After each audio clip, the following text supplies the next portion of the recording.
विश्वातील प्रत्येक मराठी माणसासाठीचा हा ऐतिहासिक आणि अभिमानाचा क्षण।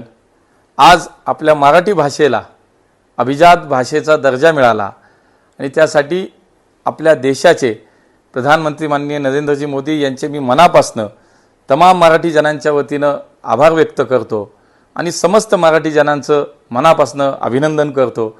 गेल्या अनेक वर्षापासूनची ही मागणी माननीय मोदीजींच्या या निर्णयानं आज पूर्ण झाली।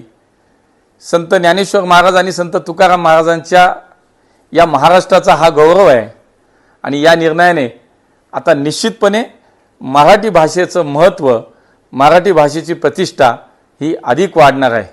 इतकंच नाही तर मराठी भाषेच्या श्रेष्ठतेवर आता राजमान्यतेची मोहर उमटली आहे। मला चांगलं आठवतंय की 2014ला माननीय देवेंद्रजींच्या नेतृत्वाखाली राज्य सरकार जे काम करत होतं